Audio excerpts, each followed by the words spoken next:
Créés au début de l'ère Indomitus, les Wolfspear portent en eux le sang des légendaires Space Wolves et héritent directement du primarque Leman Russ.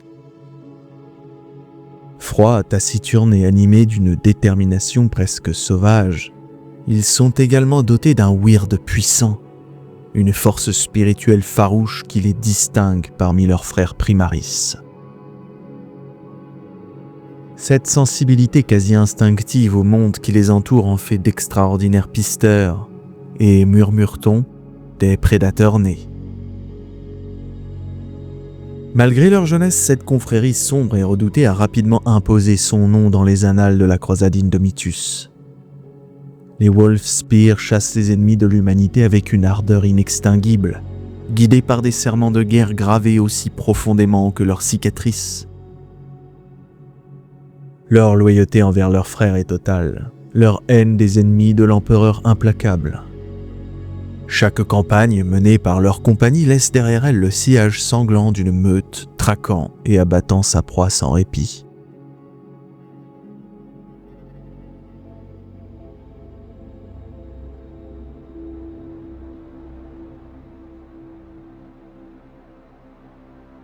L'origine des Wolfspear remonte au passage de Roboute Guilliman sur Fenris, lorsqu'il arriva à la tête d'une flotte de la croisade Indomitus pour rallier les Space Wolves contre les menaces surgies de la Grande Faille. Le seigneur régent de l'Imperium apportait avec lui de nouveaux Primaris issus du génogerme de la meute, ainsi que les moyens technologiques d'en façonner davantage. Guilliman proposa alors que certains rejoignent les rangs des Space Wolves, tandis que d'autres formeraient de nouveaux chapitres, garantissant la pérennité de la lignée de Leman Russ. Ainsi naquirent les Wolfspears, unissant l'héritage féroce de Fenris aux doctrines disciplinées de la Fondation Ultima. Une synthèse aussi brutale qu'efficace.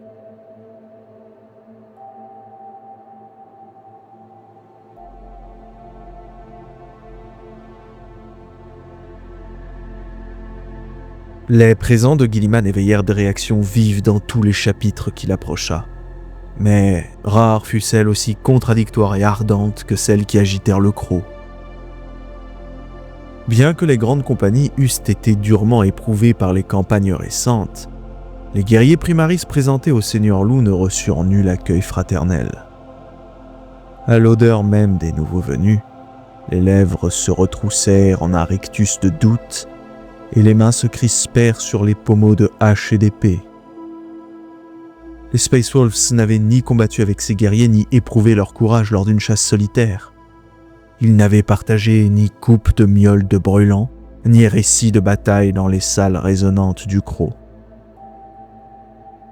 Pour certains, ces renforts n'étaient que des inconnus portant les gènes de Russ, mais des inconnus malgré tout.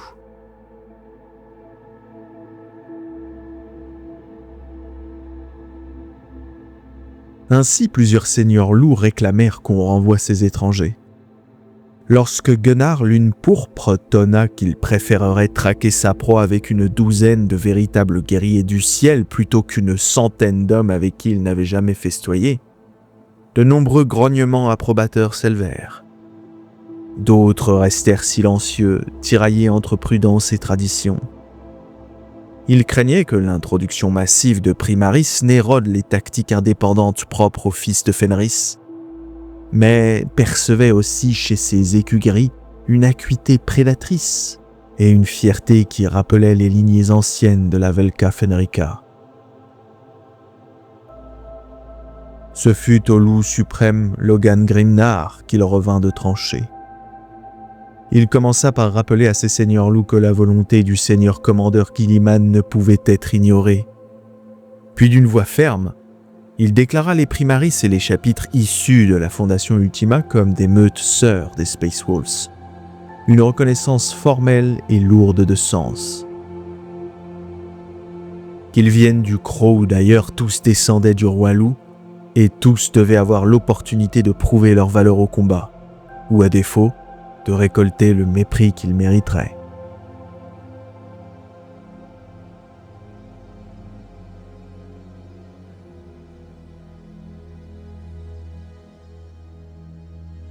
Parmi les confréries nées de la fondation Ultima se trouvait le chapitre des Wolf Spears. À ses débuts, il ne comptait qu'une force réduite, organisée autour d'une flotte errante. Ses rangs mêlaient des primaris ayant voyagé aux côtés de Guilliman et des initiés venus de Fenris, élevés selon les rites anciens au rang de guerriers du ciel.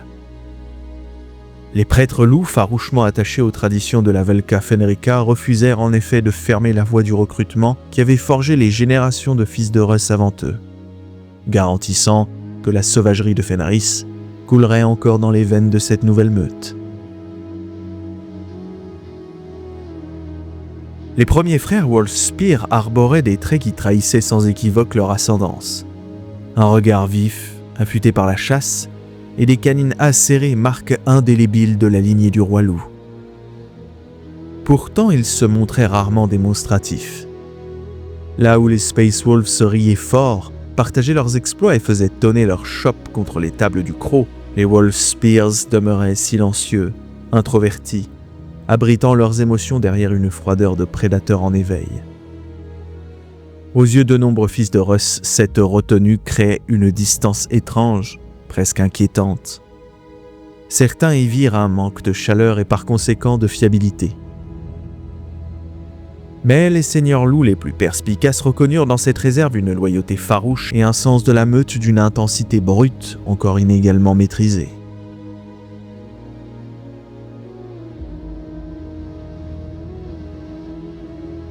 Eric Morkai, notamment, fut frappé par la précision implacable avec laquelle les Wolfspears menaient leur première campagne.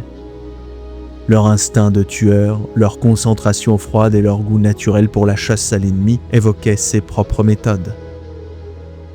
Le chapitre démontra rapidement une préférence pour les frappes rapides, les opérations d'intimidation fulgurantes et les éliminations sans appel, transformant chaque bataille en trac rituel. Impressionné, un fait rare pour le taciturne seigneur loup, Morkai fit envoyer certains de ses scouts les plus aguerris dans les rangs des Wolfspears afin de leur transmettre les techniques de poursuite, d'embuscade et de neutralisation qu'il avait perfectionnées au fil des décennies. Les Wolfspears surent également gagner la faveur de Logan Grimnar qui discerna en eux des qualités que le roi loup lui-même aurait saluées. Leur austérité contenait une puissance intérieure palpable, un weird farouche qui fascina même Niall des tempêtes. Aux yeux du loup suprême, ces guerriers deviendraient les sombres loups, une ombre meurtrière lancée dans l'obscurité du vide, vouée à frapper sans pitié les ennemis de l'humanité. Pour les renforcer, Grimnar leur offrit des éléments tirés de sa propre grande compagnie. Quelques-uns étaient des vétérans endurcis ayant traversé stoïquement le Rubicon Primaris afin de guider leurs nouveaux frères au combat.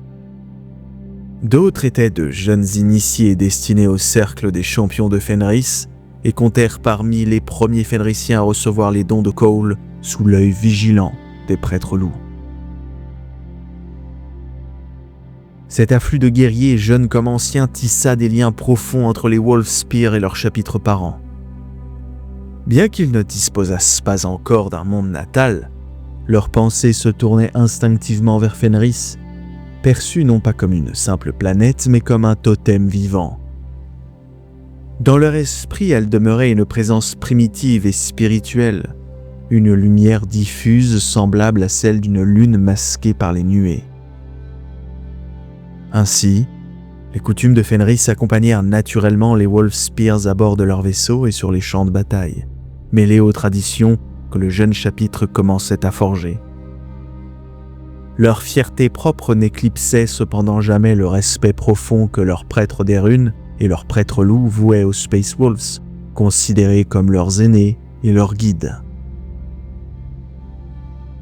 Mais la naissance d'un chapitre se paye toujours dans le sang. De nombreux écus gris périrent au combat avant d'être officiellement intégrés à leur future confrérie. Pour les fils primaristes de Russ, ces guerriers tombés prématurément devinrent les premiers tués, des héros honorés pour les exploits qui permirent à leurs frères d'atteindre Fenris. Chez les Wolfspears, leur mémoire est sacrée. Un serment prêté au nom des premiers tués possède la même force qu'un pacte scellé dans le sang. On raconte même que la livrée gris pâle du chapitre serait un hommage direct à l'armure incolore que ces écus gris portaient lorsqu'ils combattirent. Souvent enrichie de runes, de fourrures et de marques tribales, elle demeure un rappel constant. Les esprits des premiers tués veillent dans le royaume de Morkai, attendant le jour où leurs frères les rejoindront pour poursuivre la chasse éternelle.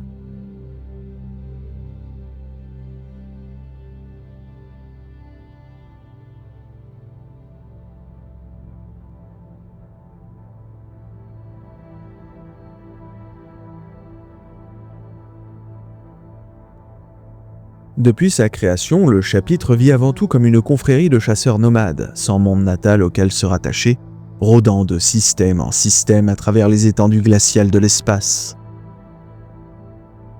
Cette absence de territoire fixe s'accorde parfaitement avec leur doctrine martiale. Ceux qui évoluent dans l'ombre choisissent toujours le moment de frapper. Les Wolf Spears encerclent leur proie avec une patience prédatrice, disparaissant dans le vide avant de bondir pour tuer. Les prêtres loups aiment rappeler que sur Fenris, le kraken océanique est un adversaire bien plus insaisissable que l'ours des glaces qui retourne toujours à sa tanière entre deux chasses. Les Wolf Spears, eux, ont choisi d'être ces krakens des étoiles, mouvants, imprévisibles, impossibles à cerner. Mais une meute en mouvement perpétuel doit affronter des défis logistiques considérables. Même les commandants les plus ingénieux ne peuvent maintenir indéfiniment l'efficacité d'une flotte de guerre sans point d'appui. À l'image d'autres chapitres itinérants, les Wolf Spears ont donc établi une série d'avant-postes secrets à travers des systèmes clés. Dissimulés derrière des tempêtes gravitationnelles ou enfouis au cœur de lunes apparemment stériles, ces sanctuaires clandestins servent de lieu de réarmement, de réparation et de planification. Loin des regards ennemis, les prêtres des runes et les officiers de la meute y préparent les prochaines chasses, tissant leur stratégie comme autant de filets serrés autour de futures proies.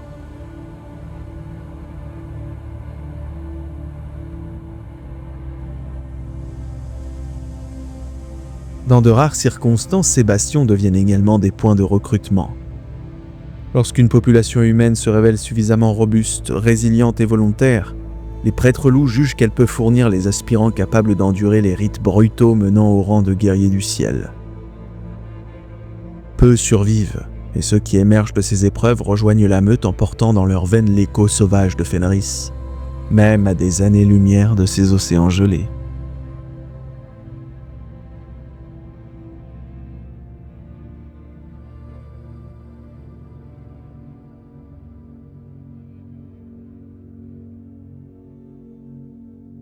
Le nom du chapitre ne fut jamais le fruit du hasard. Les seigneurs loups souhaitaient une force capable d'être projetée comme un javelot dans les ténèbres de l'Imperium Nihilus et au-delà, dans des régions que même la croisade Indomitus ne pouvait prioriser. Pour certains, cette appellation avait une résonance plus profonde encore, évoquant la mythique lance de Russ offerte jadis par l'empereur.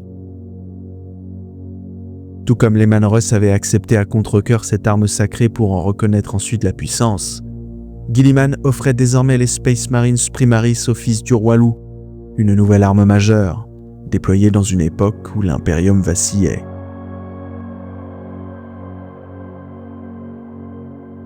Les Wolf Spears ne disposent pas d'un vaisseau amiral équivalent aux titanesques forteresses monastères de certains chapitres.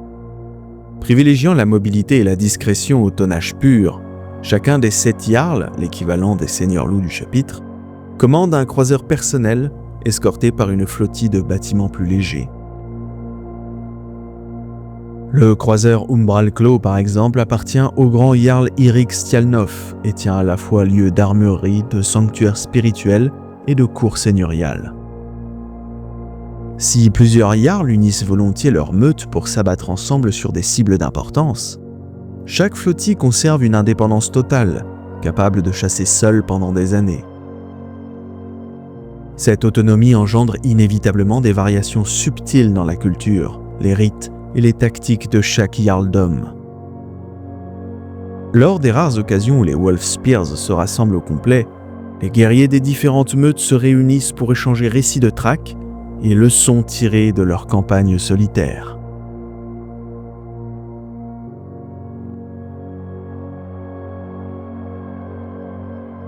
Sans planète à défendre ni ligne de front à signer, les Wolf Spears sont libres de poursuivre leur proie dans les régions les plus sauvages et oubliées de la galaxie, ne s'arrêtant que pour se ravitailler sur les mondes assiégés. Pourtant, cette absence de foyer laisse son empreinte sur leur psyché. Territoriaux par nature comme tout fils de Russ, les Wolf Spears n'ont que rarement l'occasion de revendiquer durablement un terrain de chasse ou d'inscrire leur victoire au nom d'une forteresse qui leur appartiendrait. Chez leurs cousins Space Wolves, certains sentent dans cette dérive perpétuelle le besoin muet d'un domaine propre. Une citadelle qui, un jour peut-être, résonnera du chant de leur saga, comme le Croc lui-même. Cette frustration contenue pourrait expliquer la férocité avec laquelle les Wolf Spears punissent les ennemis retranchés. Ils anéantissent les fortifications et massacrent les garnisons avec une ardeur dépassant souvent l'exigence tactique. Officiellement, ils affirment que cette sauvagerie provient de leur mépris pour les adversaires qui se terrent plutôt que de courir la chasse. Mais nombreux sont ceux qui soupçonnent une autre vérité. Pour les Wolf Spears, ces bastions sont autant de moqueries faites à leur existence nomade.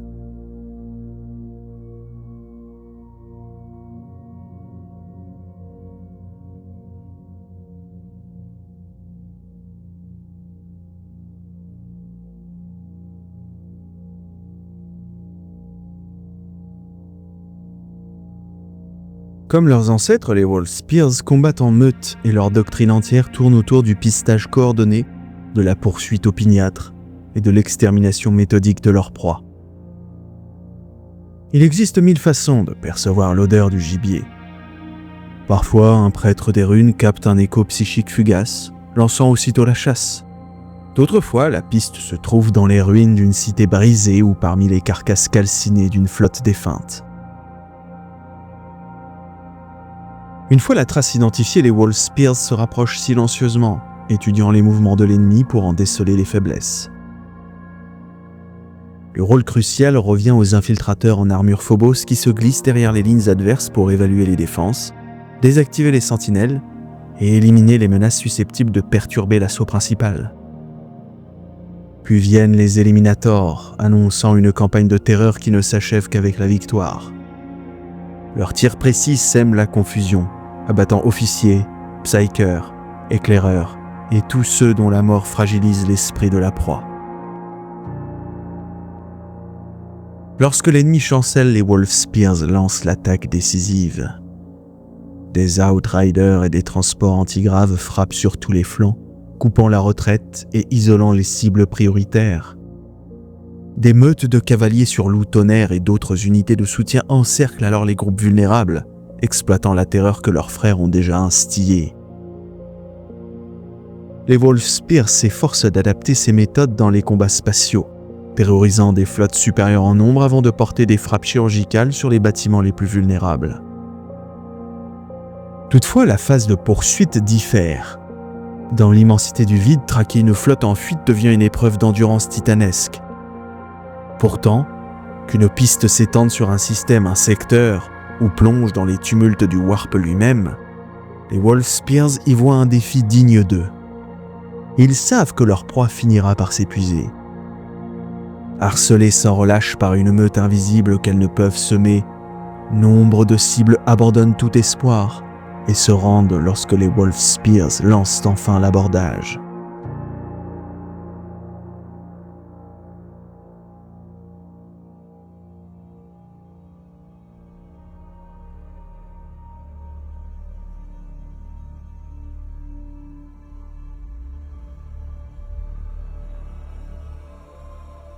Bien qu'issus des lignées de Russ et profondément liés aux Space Wolves, les Wolf Spears ont développé une organisation résolument indépendante, distincte à la fois des grandes compagnies de Fenris et des préceptes rigoureux du Codex Astartes. Le chapitre est régi par une heptarchie martiale. Ces guerriers sont répartis en 7 armées autonomes appelées Jarldoms. Cette structure ne doit rien aux écrits doctrinaux, mais tout aux premières guerres menées par les écus gris dont allaient naître les Wolf Spears. Au fil des campagnes de la croisade Indomitus, ces Space Marines combattirent dans 7 meutes distinctes, chacune suffisamment mobile et discrète pour traquer des proies insaisissables et livrer bataille en mouvement. Elles ne furent jamais formellement instituées durant la croisade, mais les épreuves partagées consolidèrent ces groupes en véritable confrérie de sang. Lorsque Logan Grimnar examina la manière dont ces guerriers fonctionnaient, il jugea qu'aucun chef sensé ne chercherait à dissoudre des liens si solidement forgés dans le feu du combat. Bien qu'il approuvât cette singularité, Grimnar imposa un point d'ordre. Chaque meute devait élire un alpha, un vétéran respecté qui guiderait ses frères dans l'esprit des seigneurs loups de Fenris. À ces nouveaux chefs furent confiées les ressources militaires nécessaires pour mener la guerre en totale autonomie.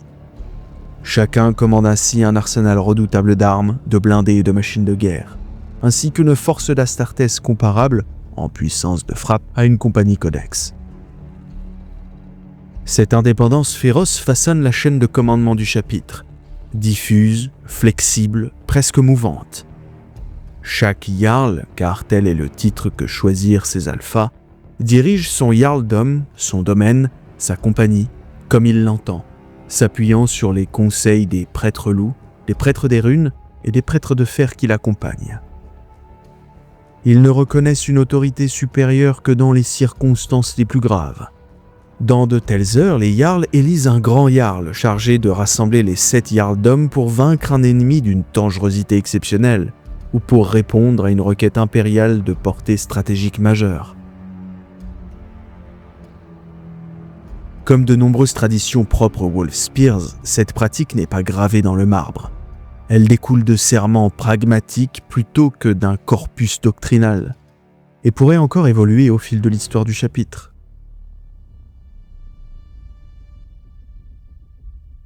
Pour l'heure, l'instinct fraternel qui unit les Wolf Spears demeure plus puissant que les divergences de tempérament entre leurs Jarls. Et lorsque les circonstances l'exigent, le chapitre s'assemble avec une coordination presque surnaturelle, s'abattant sur l'ennemi comme un unique prédateur à 7 crocs.